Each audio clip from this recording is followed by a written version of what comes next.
push the start recording button. And hello, everybody. Good afternoon. You are listening to the Omnibus Burden Reduction final rule for Rural Health Clinics webinar for October 15th, 2019. This is the second time we're doing this. Hopefully this time the recording will work. Last time, for some reason, it did not record, so we could not put it on our YouTube channel or in our Facebook group. But this time it definitely says it's recording, so let's cross our fingers and hope that it works. I'm Mark Lynn. I'm a CPA from Chattanooga, Tennessee. I need to update that because I did pass that test last week to become a certified rural health clinic professional. I have to keep up with Danny Gilbert there, and I haven't put Danny's in there either. So I need she passed it like 2 years ago.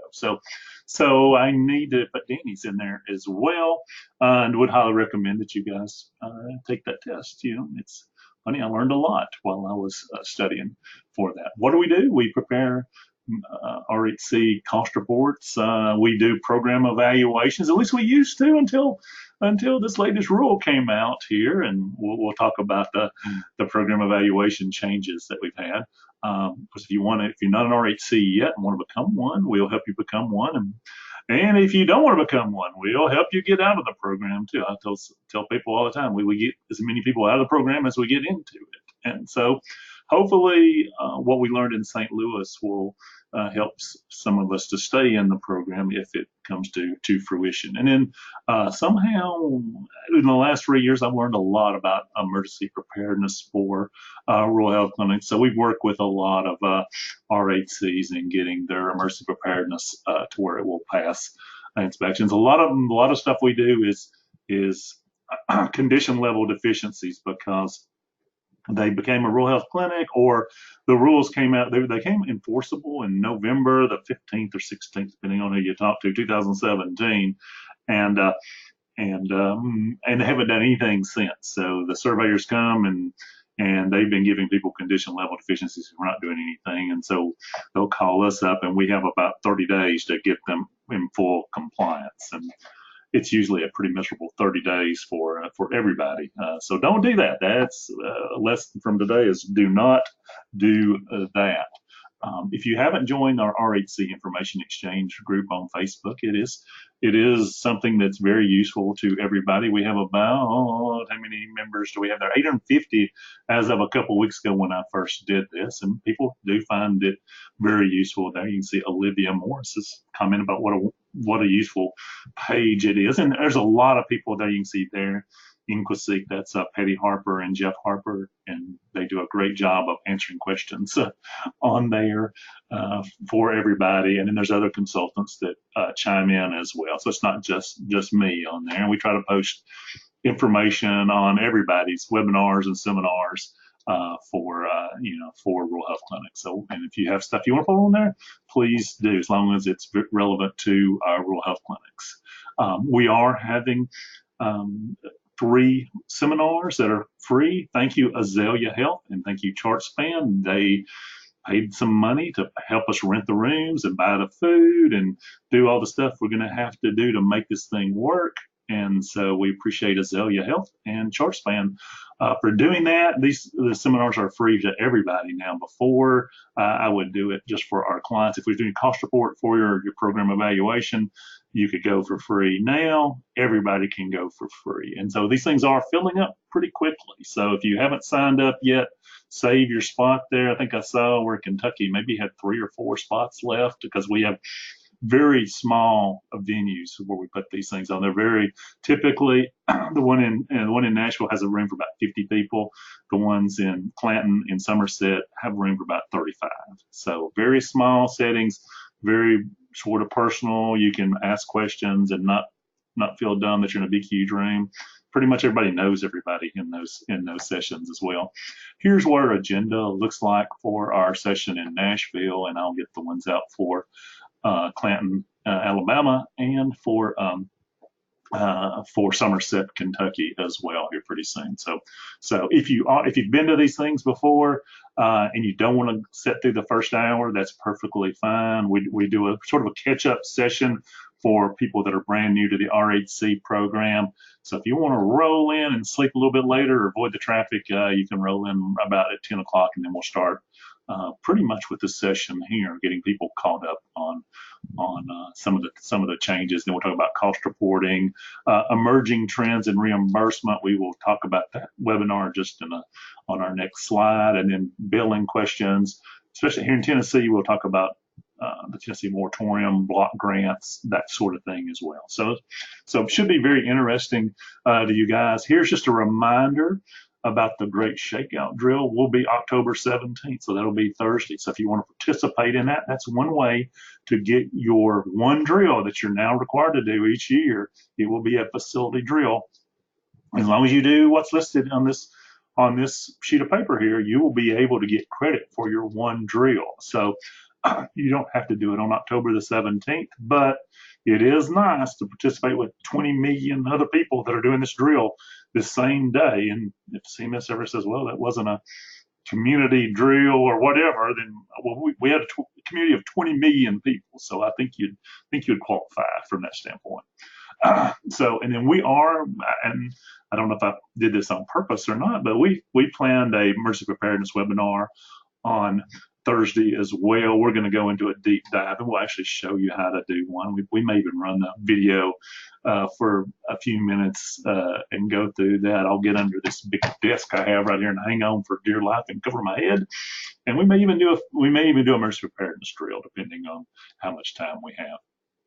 Next week, we're going to be doing a drill. It feels like a drill. We're going to be doing a webinar with Azalea. You're going to have to sign in through Azalea to participate in this, and it's talking about emerging trends in reimbursement for RHCs. I know as an RHC consultant, we're very good about saying, nope, you can't do telehealth in a remote clinic, you can't do remote monitoring, but there are ways to make it work, and really sometimes I think we miss the boat on that, because you can tell from the video there that we're old. Most of our RHC consultants that have been around a while, we're getting pretty old, and we start talking about telehealth, we sort of look for the dinosaurs of the Medicare people aren't going to be the ones that are going to be wanting to use telehealth anyway. So we'll talk all about that on October 23rd. Next week we'll have that.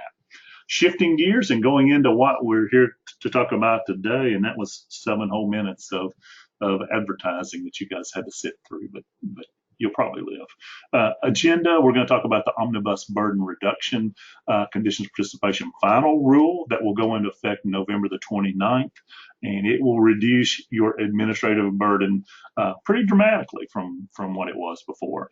We'll go into Appendix G, what the emergency kit should now contain, and that will save you a bunch of money as well. And we talked to one client that they have 6 different clinics, and they estimated it's going to save them between $15,000 and $20,000 a year.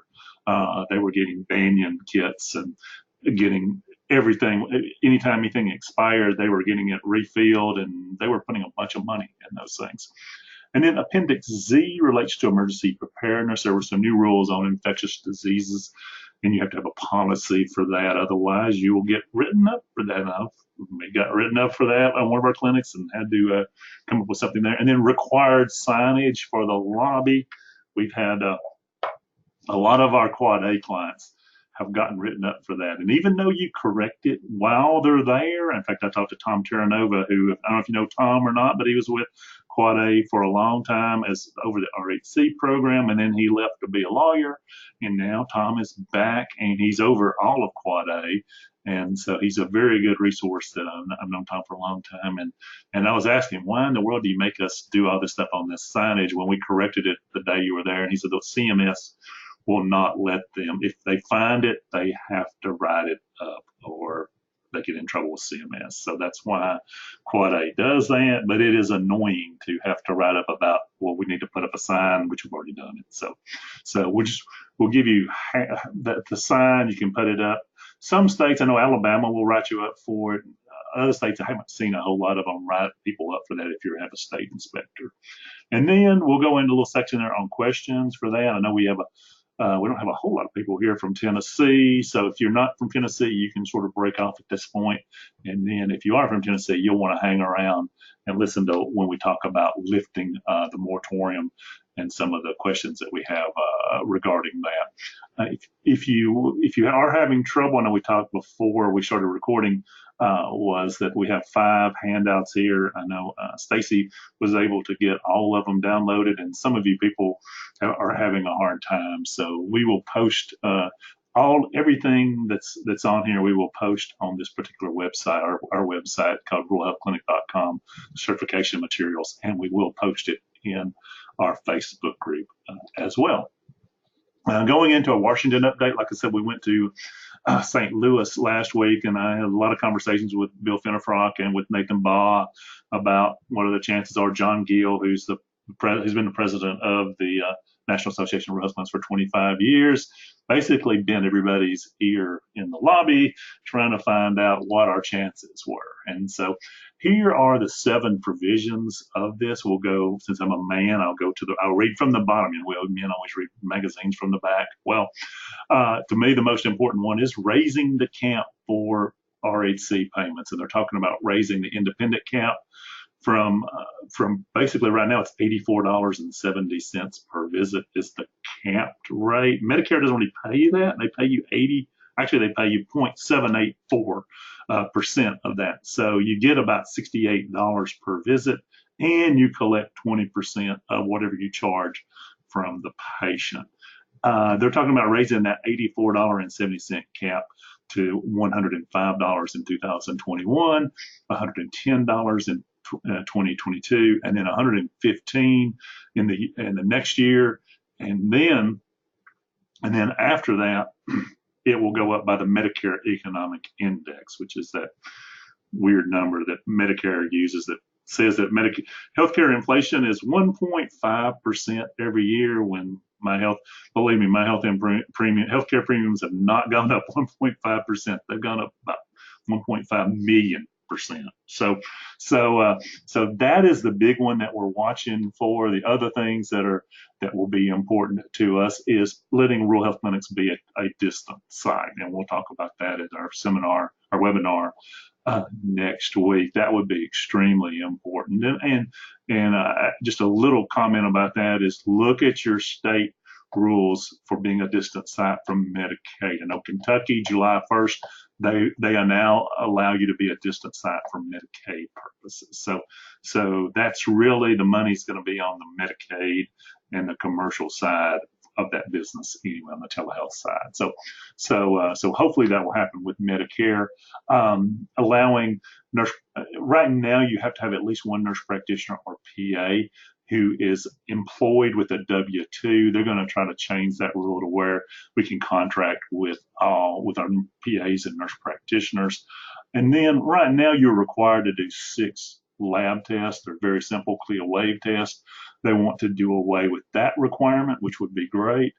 And number 2 up here is basically medical direction. Right now, to be a rural health clinic, one of the conditions of participation is you have to have medical direction. And what they're trying to do is align the state laws with the federal laws with the state laws. So if in Kentucky you're not required to have a medical supervisor, a medical director over a nurse practitioner or PA, then going forward that would be the case, and that would obviously be great.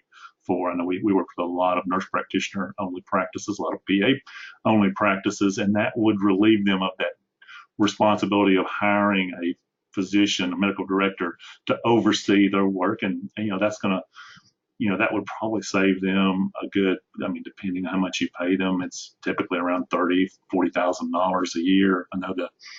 I know the Kentucky they're allowable on their cost report is $29,400 for a medical director. So if that tells you anything about the average compensation for a medical director, that's probably a pretty good number to use.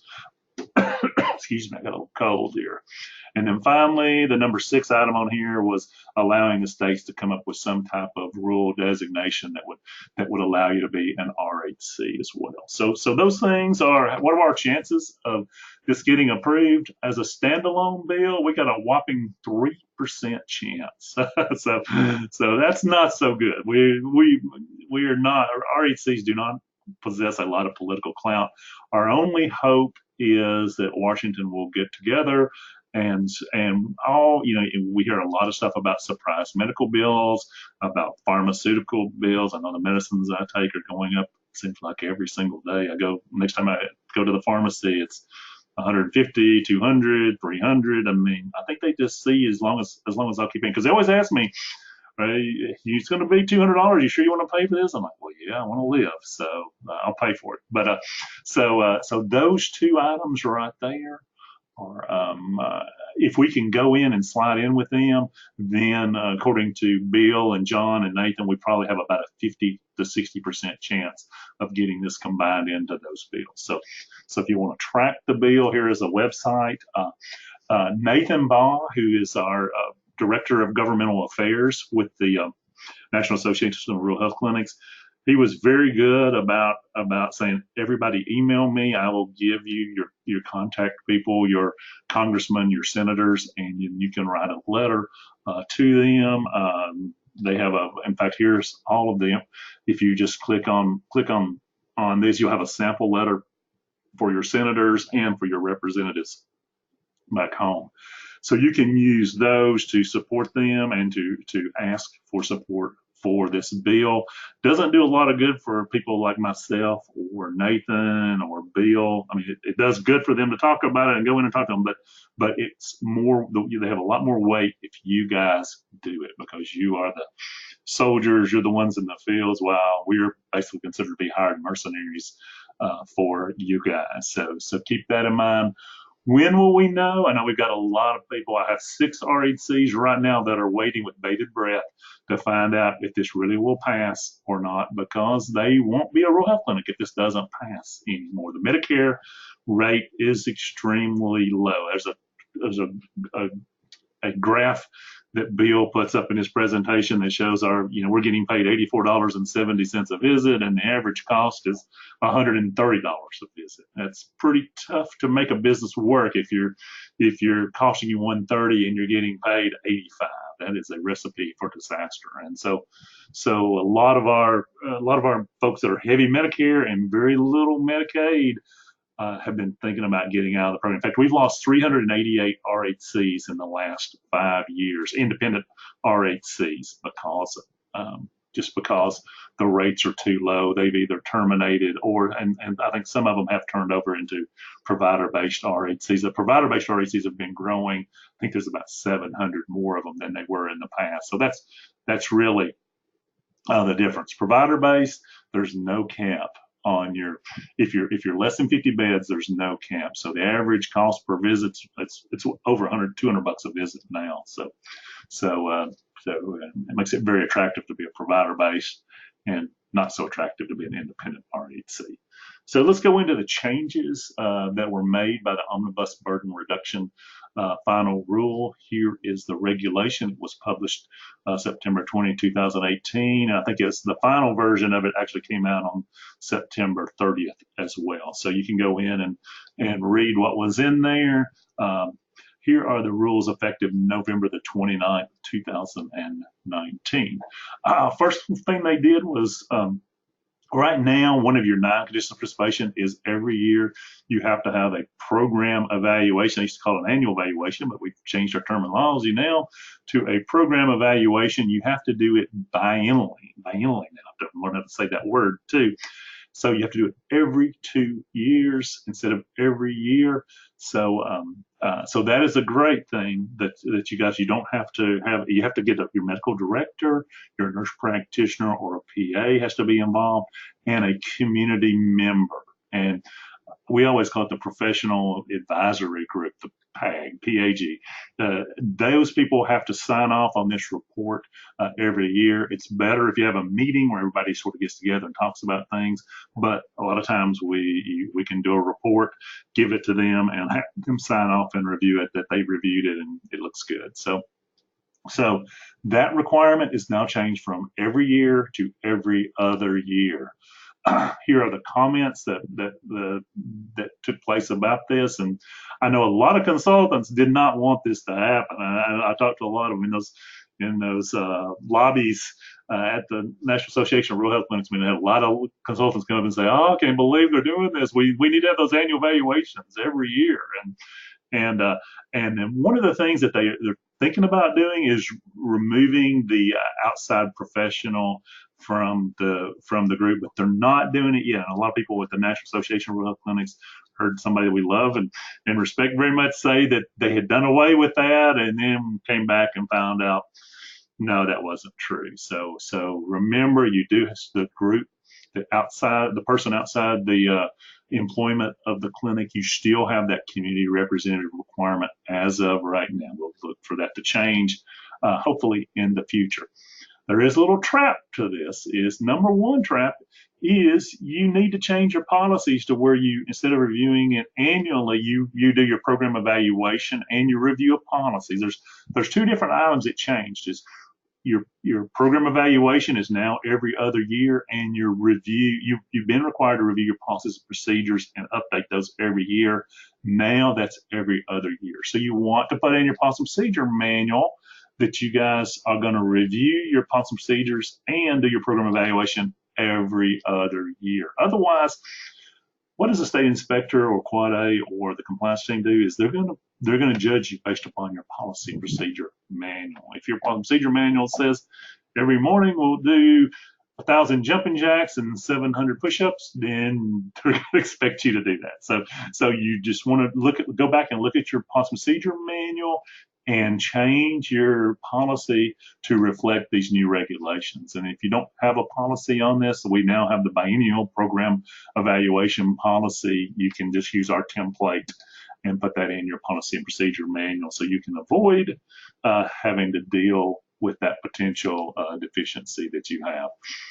The picture here, this is a picture of an RHC consultant crying because we don't do annual evaluations anymore. And believe me, I feel the pain. First thing we did was we get these rules. I had 10 annual evaluations set up for October and November, because this is usually a pretty slow time for us because we're not doing cost reports. So I tend to get my program evaluations done during this period of time. And every single one of them said, "Mark, we're good. You just come back next year. We'll just put us on your schedule for next year. We're going to save that $2,000 that it ends up costing to do one." So I'm going to be on the side of the street saying we'll do program evaluations for food here pretty soon. But so it's going to save $3.7 million annually for doing this. Or I'm sorry, the program evaluation saves $5 million. The review of your policies and procedures, that saves $3.7 million per year. So that's pretty good savings. Emergency preparedness. Here are the changes to the emergency preparedness program. In the same vein as having to review your policy and procedures for rural health clinic, emergency preparedness policy and procedure manual, you're going to review that biannually instead of every year. So that's going to help as well. Also, you have what's called an emergency plan. Within that, you're basically in the emergency plan, you have to document that you've reached out to local, tribe, regional, state, and federal emergency preparedness officials. You still have to do that. You just don't have to document it, which to me, that's not the big of a win for us RHCs, because you still have to do it. And it's a good idea. You can't really have a good emergency preparedness plan without reaching out to these people anyway. So that's really, I don't think that's really that big a deal. You're gonna have to you have to reach out to them, and they're very, very good about helping you. Training. This is something that we have this little one-page test that we give people when they're getting in the RHC program, and you're supposed to do that annually, just like when you do your OSHA, your HIPAA, your security analysis, your bloodborne pathogens, you're looking at your TB, all those sort of things. You typically going to have an annual schedule for those. That training is now every other year. You're required to do it every other year. Again, probably one of those things where I would actually just continue doing it every year, because emergency preparedness, what we tell people to do is most people have at least, some people have monthly meetings, some people have quarterly meetings. And at those quarterly meetings, I tell them, go over one piece of your emergency plan each quarter, just so people are refreshed with it, because you tend to learn the more you hear something. And so there's a saying in emergency preparedness is we're not going to train till we get it right. We're going to train until we can't get it wrong. So I would go over, okay, on a fire drill, what are we doing in case of a fire? And do that one quarter. And then earthquake, what do we do in case of an earthquake? And then cyber attack. And believe me, you really have to be very worried about cyber attacks in rural health clinics now. I've been seeing that happen a lot lately. And that's, in fact, there's a hospital in Alabama just last week or a week before got closed down because of a cyber attack where they took all the medical records were being held captive. So it's happening more and more to even smaller rural health clinics. So, and then, and this will be very helpful here. Right now, you're required to do 2 emergency tests per year. That's pretty hard to do in rural areas, because a lot of times your EMA directors will only do one drill per year, and if you just happen to miss that drill, then you're pretty much out of luck for getting a drill. So they moved that requirement down to 1 per year, so that will work out very nicely for you guys. So okay, so and in here we're just going into a little bit of detail in that. This is saying that you don't have to document that. So as far as reaching out to emergency preparedness officials, so we don't have. You're still going to have to do it. Here's the response to it. Therefore, this maintains the existence of a process for collaboration with officials without posing additional documentation burdens.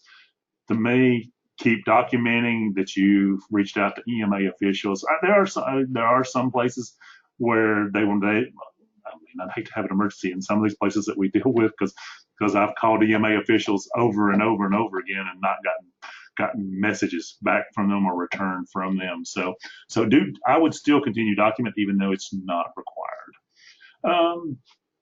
And then here we'll go up one time is we're going to biannually review our policies and procedures of our entire program. If you're a long-term care facility, if you're a nursing home, then you'll still be required to do that annually.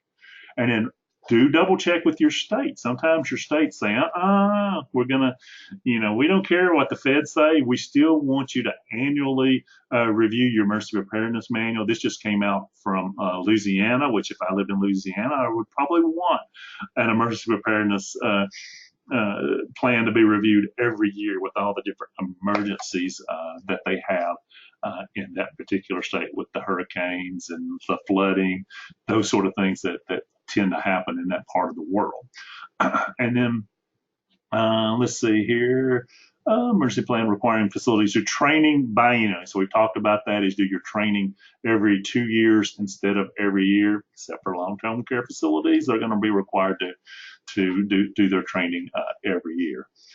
Inpatient providers, you guys that are hospitals, they've added more and more tests for you guys that are acceptable for you to do, which will make that easier for you guys if you're part of a hospital. And then for outpatient providers, which is our RHCs there, they've basically changed it to where 1 year, if you go with the local EMA, in fact, I'm going to go with the local EMA here on October 24th and 4th and participate in a drill. That will be a community-based full-scale exercise. And then the next year, my rural health clinic, which I don't have a rural health clinic, but I'm just going because I want to learn, is they will have you can do a tabletop exercise. So 1 year you have to do the more intensive community-based drill, and then the next year you can do a less intensive either tabletop or a individual facility drill. So you have to do and you can do those in opposite years.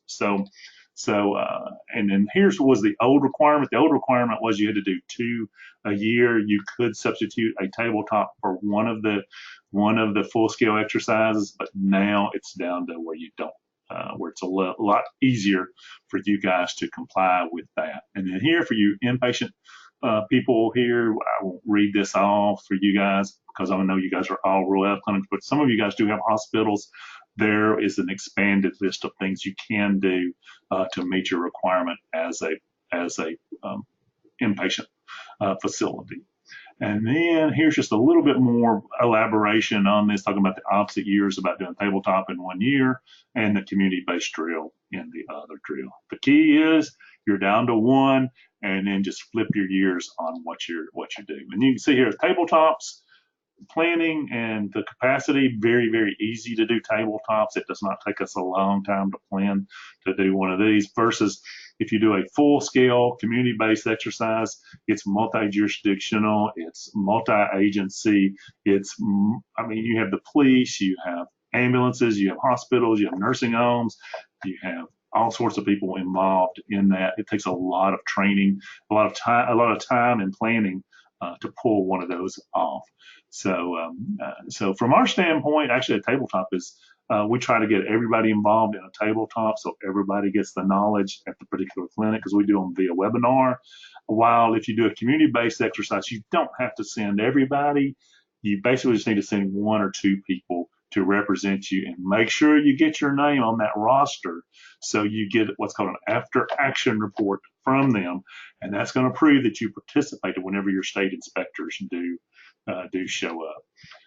And then if you had the bad luck of having an emergency, then that will count as one of your drills for that year. So you won't have to do any more drills that year. And then here's about the amount of money that it's going to save, about $4.2 million per year. Okay, so that's all of the omnibus burden reduction piece that's in here. But we did there's a couple of things that we want to give you an update on as far as, first off, is on emergency preparedness, is the interpretive guidelines, which are called Appendix Z. If I mention Appendix Z, there's a 74-page document that talks about how the 17 different provider groups that follow under these emergency preparedness rules can comply with those. And then they gave some guidance in September 2017 to surveyors. They gave a little training module that we went through. I know I went through the whole thing. And then finally, November 2017, you became the surveyor started surveying you on the on the emergency preparedness rules. Again, that was about November the 15th or 16th was when those became enforceable. And September, let's see, they came out with comments about changing the rules. This is the rules that we just now are seeing finalized. They came out in September of 2018. We're now at the point, and so those rules have been finalized, and that's why those rules will become effective November 29th. And then in February 2019, they published a revision to the Appendix Z. And the biggest thing that affected rural health clinics was they were very worried about infectious disease. In fact, they're very worried about infectious disease. I know the Southeast Planning Committee, they had a whole thing on infectious disease in January of this year, where we got slides and presentations on that as well. So February 19, those came out, and we have gotten written up for that as well. So what you want to do on infectious disease is make sure that you have a policy. We have one in here somewhere. I think my slides may have gotten, where is that? My slides on that, I'll go Appendix Z. I think my slides got moved around on me here. Here is the Appendix Z. And then here's the actual, it's about 50-something pages. A lot of it doesn't have anything to do with rural health clinics, but this update has a lot of information about infectious disease, and you need to make sure that you put that in your risk assessment. So CMS, again, they're adding emergency infectious diseases here. We also added a policy and procedure for you guys. It's about a 5 or 6 pager. You want to take that and put that in your policy and procedure, your emergency preparedness policy and procedure manual on infectious disease, so you won't get written up for that. And you want to make sure that you add infectious diseases. We typically use the Kaiser risk assessment. Make sure that one of your top 10 is infectious diseases or I've seen inspectors will write you up for that as well. So let's go back now. We'll sort of backtrack to where we were and go through some of these things here. If you are doing the shakeout drill on the 17th, it's a great day to do it.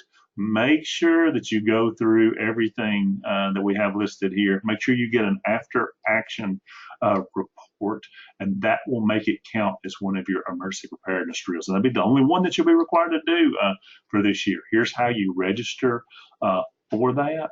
And just go in and register, very easy to do. And they will give you a little email saying that you've participated in that. And then you definitely have to write it up with that after action report as well. And then put together an improvement plan if there's something you need to improve or do better on. And then here's the multimedia assets that you have for this. There's about a 3 or 4 minute drill where there's some third and fourth graders that are getting underneath the desk and they're holding on and they're covering up. And then they have about a 1 minute drill where there's you can feel the rumbling and you can actually do the drill. So, and again, here's must prepare an after action plan to make this thing work. So that's very important here. And so here's what your after action report will look like. And so you just want to make sure that you do that one. Again, we have that on our website for you guys as well. Here's the real money saver and a real nice thing that CMS, when in January of 2018, they issued a new Appendix G. And in the Appendix G, the surveyor that wrote Appendix G, she had never been to a Russ clinic before in her life. She went to the closest one she could find from Baltimore, Maryland. The first one she found, she got out of the car and a snake ran in front of her. And so she thought that all rural health clinics automatically had snakes. And so she required RHCs to have anti-snake venom, which is, as we all know, costs $4,000 or $5,000 a vial. You need about 4 or 5 vials to do any good. So that's about $20,000, and it's only good for about a year and a half. And you're talking about $20,000 every 2 years. And so nobody was keeping that. You go broke paying for snake venom. And so CMS came out and said, okay, that's fine. What you can do is, a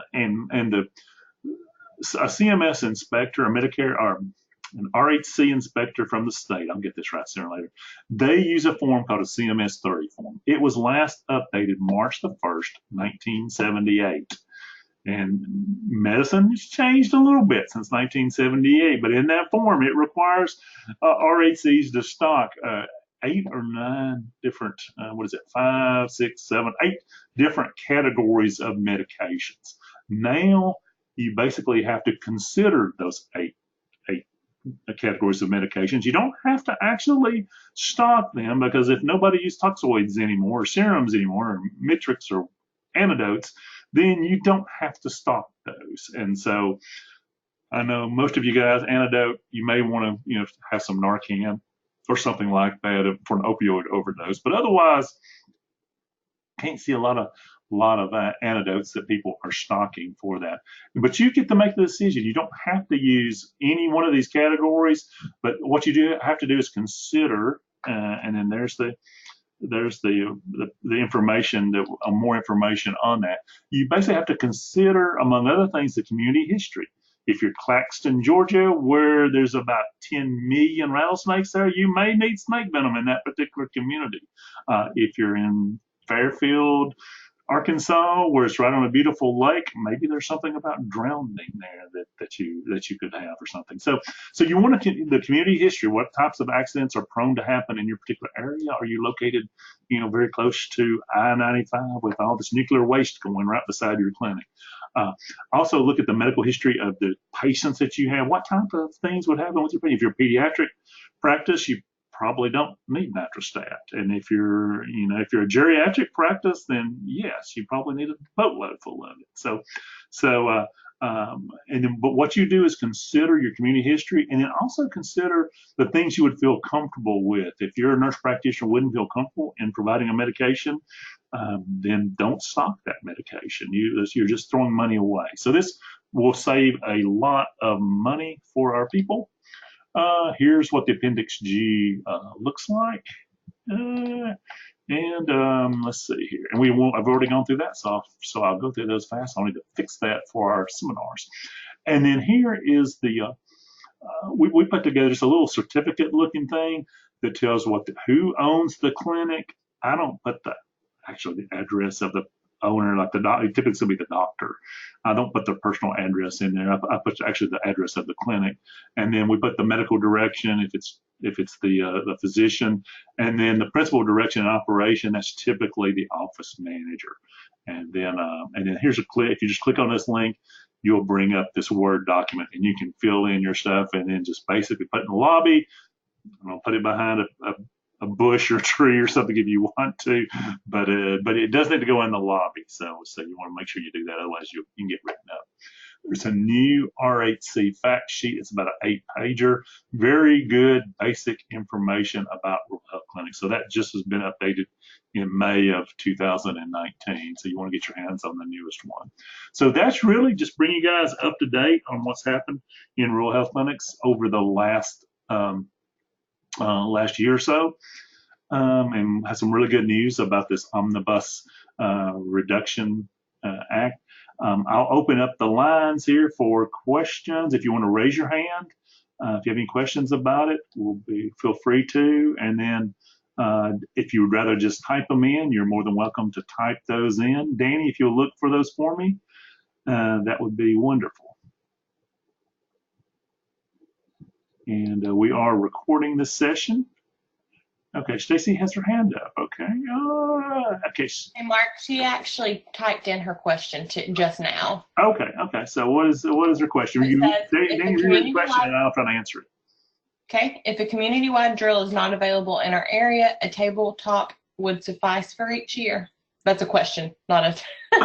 That is the answer that they give you is it would not. You can't do 2 tabletops. So what you could do is do a facility drill, because it will let you do a facility drill and a tabletop. You basically you can't do 2 tabletops in a row. They're not going to let you do that. So, but they will consider like this, the shakeout drill. That is a facility drill. So you could do the shakeout drill one year and the tabletop the next year. So that would cover that. So okay, I see Teresa has a question. Yep, it says, does provider-based RHC also have to post ownership documents? Yes, they do. Absolutely. We had Quad A, we had a provider-based RHC, and they wrote us up for it. So we have a guard around that sign, that thing every quarter. I was fussing at Tom. I was like, we have to have a monitoring plan to monitor that there is a sign in our lobby every 3 months. So what Tom said we should do is just put it on a listing with our maintenance people come through every quarter and double check things. If you have our maintenance people just come through every quarter and double check and make sure it's still there. But yes, Teresa, you definitely have to have it if you're provider based. In fact, that's probably one reason why they have the rule. Okay, I see. Got another one, Mark. Okay. It's from Beth. It says, I went to a community tabletop in Huntsville, and then our office had a power outage, and we had to move vaccines. Would that be R2 for the year? Sounds like you got 2. What you want to do is when you had to move those vaccines is write up an after. The key to all this stuff is when you have an event, is write up an after action report that says what you learned from that event. And it's like, okay, we needed to have, I don't know, something to carry it in, maybe something that you learned from that event. But yes, both of those items would count. Okay. Any other questions, or anybody got the lines open? Okay, we got Teresa, we got Stacey, we got Beth. Any more? Okay. So what? Let's move on. You folks, you don't have to stay around for the Tenncare piece unless you just want to hear something really, really exciting from that, or if you want to wait and if you remember a question, then that'll be good. So okay, let's move on to Mark. Yes. Hey, Mark, I got one more question that popped up. Okay. For the ownership, would putting that in the vestibule be sufficient? If I knew what a vegetable is, that would be that. It probably would be. I mean, typically, here's what they've written us up for is if we did not have that in the lobby, we've got written up for it. So that's where in Alabama, Beth's in Alabama, so you would definitely want to. I have got written up in Alabama several times for not having that form up. So I would, if I were you, I'd put it in the lobby. Okay. All right, let's move on. Like I said, if you have more questions, we'll have a little bit of time at the very end to do this. For you Tenncare folks, the moratorium has been lifted, so that is a wonderful news. October the 1st, 2019, it became effective. They issued a letter a few days before October 1st, letting everybody know. Here is the link to that. So that is awesome. And then here's a memo on how they're going to do final rate setting here. And then there's an FAQ on it as well. So you definitely want to look at these documents very closely. And we'll go in some detail on this as well. So let's go, keep on going here. Here's what the memorandum looked like from Zane Seals, who we know very well through this moratorium process and sort of lobbying and discussing all this with him. There is the program memorandum that came out. We will talk about each of these items in a little bit more detail as we go through. Here are the FAQs, and I actually just cut and paste each one of these into a separate one. So we'll go through that in detail. And so there was basically 9 FAQs on this. So we will look at that just in a minute here. Here's the important updates. Has the moratorium been lifted for RHCs? Yes, effective October 1st. There's no more moratorium on rural health clinics. So that's awesome. What about all those horrible rules that Tenncare came up on having to reset your PPS rate every 5 years and all of this? The compensation was limited by nothing. I mean, they had all these horrible rules that were really, I could say bad things, but I won't. Let's just say they were bad rules, and so those they've withdrawn all of those. Governor Lee has withdrawn those, so we don't have to worry about those. So let's clap and be happy about that. And the reason why was he had bigger fish to fry. He was working on a block grant, and so we pat ourselves on the back for beating the Tenncare folks on that one, but this one here is going to be very, very nerve-wracking. And right now the federal law doesn't really allow them to do a block grant. It's not legal, as far as I can tell, for them to actually do a block grant. So they have to change the federal law to do this. But Tennessee is proposing that we do this, and of course Tennessee is not the most forward state when it comes to Tenncare. What is it? We've lost an estimated $26 billion for not expanding Tenncare. So I mean it's just crazy, and it's a very, very, you have to be super duper poor. I think it's like 20,000 for a family of 3. Your income is, if it's more than that, you would not qualify for Medicaid. I mean, it's crazy how many. So here's a couple of updates on the block grant. We don't really know a whole lot about it, except for we need to work together and come to our meeting in Tennessee, and we want to get everybody there we possibly can. I know Rebecca Jolly, Bill Jolly, there'll be a bunch of people there that really know a lot about Tenncare in that room with us, and we're going to talk about it as well. So that would be great. How to register as an RHC in Tennessee. Basically, you want to email here, provider registration, and ask them for the instructions.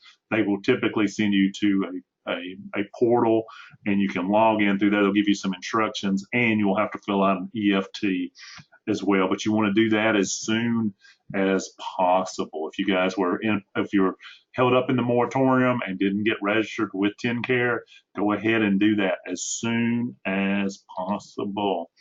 And they basically there's 3 different buckets that you can be in as far as Tenncare goes.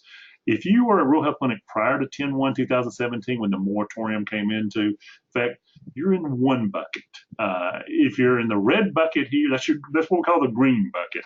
In the red bucket, you are people that were from 10/1/2017 when the moratorium officially started till 9/30/2019 when officially. And if you were certified as an RHC during that period of time, then you're in this red bucket here. And they had a way of setting your rate for you. They basically put a moratorium and didn't pay you for a long time until we finally got thank goodness, we talk about the fake media. Well, thank goodness for the fake media this time, because we got a article published in the Tennessean with the plight of rural health clinics in there. And within 1 week, within 10 days, Tenncare had lifted the payment moratorium. So we started getting paid after that.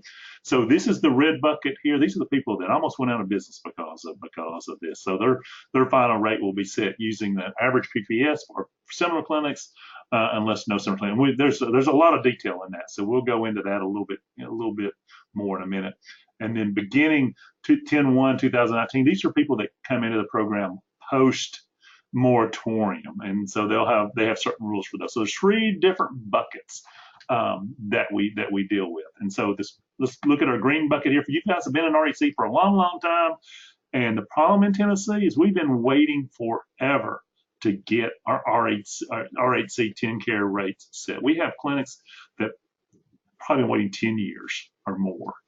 And so what Tenncare has said is, and this is great news, is that if the final rate is lower, there will be no recoupment applying your final rate. So if you were getting paid, I know we got one provider-based clinic that was getting paid $200 a visit, and we didn't do the cost report, and their cost per visit was coming in at $80 or $90 a visit. They're going to pay back $110 a visit for 10 years from Tenncare. They would have owed Tenncare millions and millions of it. That hospital would have gone bankrupt if they would have done that. So that's the good news, is if your rate comes in a little bit lower, you are not going to have to pay that money back. But if your rate came in higher than your interim rate, then you will be receiving that higher settlement. So that is all good right there. That is the green bucket. So if you're going to fill your bucket with green, you don't have to worry about any of it going away. Now, the red bucket, which is, these are the people that were captured in the moratorium. What Tenncare did was they said, and I'll move over here. Here we go. They used these grand divisions, and they basically set a rate. Where did I move my rate? They moved their interim rates to, if you're in West Tennessee, they started paying you $141.49. If you're in Middle Tennessee, $131.35, and East Tennessee, $137.99. That was the average rate for rural health clinics in those particular grand divisions. And so they just started everybody off. If you're in West Tennessee, you got 141. If you're in East Tennessee, you got 137. So those are what we call our red bucket folks here. And let me go back here. There's our red bucket. Those there. If that's the case, if you're getting paid $141 a visit and you're in West Tennessee and your cost per visit comes out to $125, then my understanding is you're going to have to pay that money back, that difference. Is that right, Danny knows Tenncare better than I do. Is that right, Danny? Is that the way you read it? Yes. Okay, and we have to be very careful. And our problem with that is, our system before was we would set the rate. We'd actually do a projected cost report, send it into them based upon your actual data. And if we thought that your cost per visit was going to come in at 120, we'd set it at 120. We didn't really have a whole lot of power on this one. They were just going to pay you that higher rate. So you may end up having to pay some money back. If you're in that, if you think you're going to be in that boat, then you may want to start holding back some of your Tenncare settlements so that you can have some money to pay them back, because you're going to have to pay this back. And then beginning 10/1/2019, then they have a whole new process for that. So let's go in and look at this new process one thing here. Okay, here's for you folks that have been waiting around forever to get your final rate. Like I said before, the good news is if your final rate is higher, you'll get the money. If you don't get if your higher rate is lower, you will get the money. And if the final rate is lower, then you will not have to pay your money back. I'll figure this out sooner or later. So, and I know you guys have been waiting forever for this, and we have about, I think, 12 clinics right now where the comptroller will ask you for a bunch of information. I know they sent Danny a request for at least 12 of our clinics, and so we've submitted a bunch of information to them. So do respond very quickly to them, even though they will probably not respond very quickly to you. I know we sent them that information like 2 years ago and haven't heard a word back. So here's the lady with a sigh of relief. You do not have to pay that money back. So that will be if your rate is lower. So that is awesome. Okay, now this is where it gets super complicated to me. And Danny, you may have to help me with this. It looks like there's 3 processes for them to set your rates. If you're certified, this is 10/1/2019. These are some brand new RHCs. First thing they're going to do is they're going to look at similar RHCs with similar caseloads, and if they think they got good data, they're going to set you a final PPS rate immediately. There's not going to be any, sort of him and hawing about it. You're going to get the final rate, and you'll know what your rate will be. Okay, if there's not a similar RHCs, then you're going to receive an average PPS rate, which I'm thinking it may be grand divisions, or it may be something different than that. I mean, they say it's going to be something different. We don't really know what those will be, but they're going to have something in their back pocket to set you a rate, and that will be your interim rate. And then once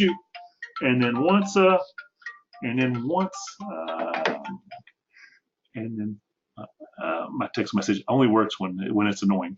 Okay, so and then what was I saying? If there's not similar RHCs, then they're going to set an average PPS rate, and that's going to be your interim rate, and then they will do a final rate based upon your cost report. So we would file a cost report just like we've done in the past, and they would use your rate based upon that. So if there's not similar ones, you're going to get a cost per visit, what we'll call a base year cost report. And then thirdly is they're going to have something called an APM, and I have no idea what that is. We'll say the slide here. Here's the next slide that should have been there. I don't know how my slides got all mixed up. I was playing with them at the last second and sort of messed them up. Here is, let's go down to the bottom here, is if your clinic received an interim rate and qualifies to receive a regional adjusted PPS, you will have an option of an alternative payment methodology, an APM, based upon your facility-specific cost. The APM can be offered if it is at least as high or higher than the regional case PPS. And what that sounds like to me, and Danny, you can correct me if I'm wrong, is if they give you this regional caseload PPS rate and it's not high enough, then you can file a projected cost report and get them to pay you at a higher rate. I can see if you're provider-based RHC that this would be something that would be very attractive to you, is to set it at the APM. Does that sound right, Danny, or is there something you want to add to that? Well, the APM wouldn't be based on a projected cost report. It would be based on your actual cost report. That's the only difference from what you just said. Yeah, how would you have an actual cost report though? Because this isn't talking about setting your interim rate. This is talking about your final rate. The final rate. Okay. It threw me off when it said if you received an interim rate during the moratorium, then okay. So that would actually be I think that was your red bucket people. Okay. I think that's right. Okay. All right. And then that middle section would be your yellow bucket. No, just kidding. I'm getting my buckets all mixed up. Your buckets threw me off. They helped you, but they threw me off. So yes, they will do that. So okay, so let's move on. So there's actually only, if you look at it, there's only 2 ways that your final rate's going to be set. Okay. Because your APM is your facility specific cost. Okay. For your final rate. Correct. That's what. Yeah, because I had 2 different ways, and all of a sudden I started reading about the APM. I was like, well, wait a minute, maybe that's a third way. So okay, so we will work on that. We'll get better just as we go along. And then clinics impacted by the moratorium receiving interim rates after issuance of the moratorium and in the future will experience full reconciliation. So this is the people that starting October 1, 2017, these are the people where there will be reconciliations of that. So we may end up having to pay money back to Tenncare in these situations. And of course, if your rate is higher, then you are going to get some additional money from Tenncare for that. So they will settle up with you as well. And then if a new clinic entering the moratorium after it's lifted, will I get the interim rate? And again, this is talking about if you're the average PPS rate for neighboring clinics of the same type or similar caseloads. It sounds like they will give you a final PPS rate almost immediately. Is that what that says, Danny? Yes, sir. That's what it says. Okay. Hey, I got one right. It's almost amazing. Okay. And then if you have any questions about this, which I guess I need to get on the phone and start asking them questions about this, is Karen Diggs and then Rebecca Stevens. And I'm going to try to I definitely need to reach out to Rebecca or Karen and see if we can get them to come to the meeting on October the 30th. Because we do have, if you looked at the schedule, that we have about 30 minutes to talk about Tenncare, which it will probably last an hour. If we get 50 something people there in that room to talk about this, then we'll probably go over a little bit longer. But if we can get Rebecca there, that would be awesome. Okay, that's in the wrong place. Here's just some history of the Tenncare processes that we've gone through over the last year or so. Here was the January 10th memorandum that came out where they actually started paying us again, which was awesome. There's Karen's information there if you need to get a hold of Karen as far as helping you to set your rates or get your interim rate set. And then questions and comments here. And then we'll open it up for either Tenncare or other questions. I think Debbie Bonds is asking a question there. Danny? She had just mentioned that they had their sign posted for ownership in their vestibule, and that was acceptable. Okay, it was acceptable. Okay, good job. Okay, yep. Anybody have any questions about Tenncare or what we went over earlier? Our recording should be,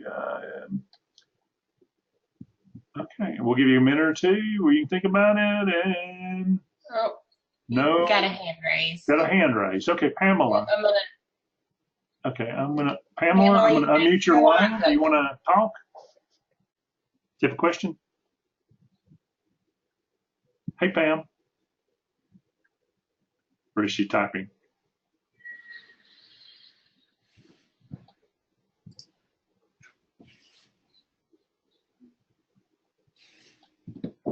Hey, Pamela, your line is open if you want to talk.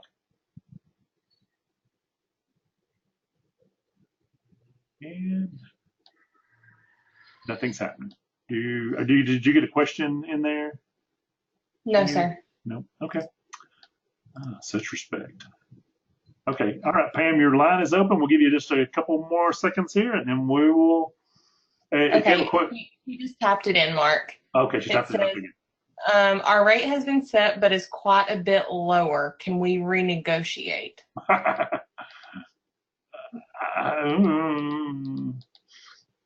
I don't think so. I mean, if you have a final rate, you have a final rate. There's no negotiation process. Now, there's something called a scope of practice change, where if you had different, I don't know, like a different scope of practice where you added services or you did different things, then you could go in and ask for a scope of practice change. It's super hard to get them to change it, though. I mean, what I have seen some people actually just get out of the RHC program and get back into it so they can reset their Tenncare rate. Because if you've got in the RHC program, like in the late 70s or early 80s, and I don't know, in the 90s, probably in the 90s when RHCs were growing, probably in the 90s, your rate may be $82, $83 a visit, and everybody else is getting $131 a visit on your Tenncare.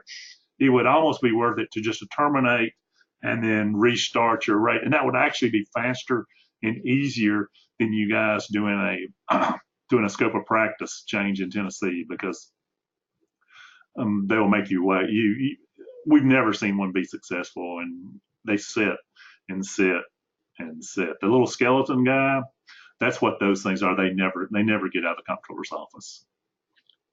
Okay, any other questions before we move on? Okay, all right. Thank y'all very much for attending here. We're going to close it down, and And we have the recording, looks like it did work. So you will see the recording on our YouTube channel and in our Facebook group if you want to read this in this way in the world. Would you want to? But it'll be out there for training for your folks. Thank you guys. And we will talk to you. If you come to the emergency preparedness one, we'll have one on Thursday. So thank you. Bye-bye.